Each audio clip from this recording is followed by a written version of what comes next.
గడిచిన 2-3 రోజులుగా రాష్ట్రంలో కురుస్తున్న భారీ వర్షాల కారణంగా విజయవాడ, గుంటూరు ప్రాంతాలు కనీవినీ ఎరుగని రీతిలో ముంపుకు గురైన సంగతి అందరికీ తెలిసిందే. గత కొన్ని దశాబ్దాలలో ఎప్పుడూ లేనంతగా 37 సెంటీమీటర్ల వర్షపాతం అతి తక్కువ పరిధిలో కేంద్రీకృతమై కురవడం, దాంతోపాటు బుడమేరు వాగు కూడా తెగడంతో విజయవాడ పశ్చిమ, ఉత్తర ప్రాంతాలు జల విలయాన్ని ఎదుర్కొన్నాయి.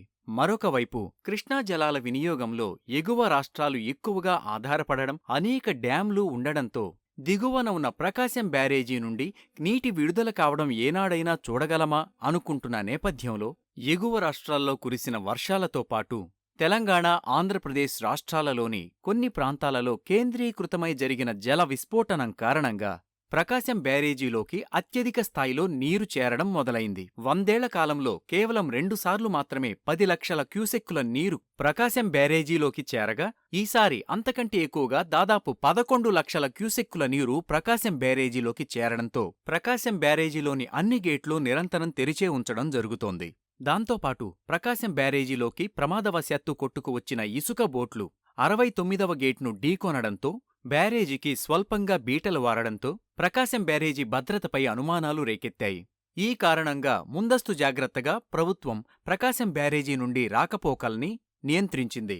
బుడమేరు వాగు తెగడం వలన పెరిగిన వరద ఉధృతి కారణంగా కృష్ణానదీ వరద ప్రవాహం భీభత్స వాతావరణాన్ని సృష్టించింది.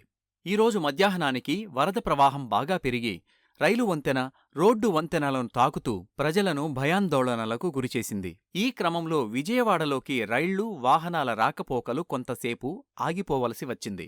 ఆ తర్వాత సాయంత్రానికి వరద ప్రవాహం తగ్గడంతో ప్రభుత్వం, ప్రజలు ఊపిరి పీల్చుకున్నారు. రైళ్లు, వాహనాల రాకపోకలు కూడా తిరిగి యథాస్థితికి తీసుకువచ్చారు. ఈ సందర్భంగా విజయవాడ ప్రజలు తండోపతండాలుగా కృష్ణానది ఒడ్డుకు చేరి కృష్ణానది ఉగ్రరూపాన్ని దర్శించడం గమనార్హం. మరొకవైపు ప్రభుత్వం ఈ ఊహించని విపత్తుని ఎదుర్కోవడంలో క్షణం తీరిక లేకుండా గడుపుతోంది. ఆదివారం రాత్రి ముఖ్యమంత్రి శ్రీ నారా చంద్రబాబు నాయుడు అర్ధరాత్రి దాటే వరకు ముంపు ప్రాంతాల్లో పర్యటించి ఎన్డీఆర్ఎఫ్ దళాలతో పాటు తాను స్వయంగా సహాయక చర్యల్లో పాల్గొంటూ ప్రజలకు ఆహార పదార్థాలు అందిస్తూ సమస్యలు తెలుసుకుంటూ వారికి భరోసానిచ్చే ప్రయత్నం చేశారు. తెల్లవారుజామున 3 గంటల వరకు అధికారులతో సమీక్షలు జరుపుతూ సమస్యను సమగ్రంగా అధ్యయనం చేస్తూ ఎప్పటికప్పుడు సూచనలు చేస్తూ పరిస్థితులను వేగంగా అదుపులోకి తేవాలని ఆదేశించారు. సోమవారం ప్రకాశం బ్యారేజీపై దెబ్బతిన్న 69వ గేట్ను పరిశీలించారు.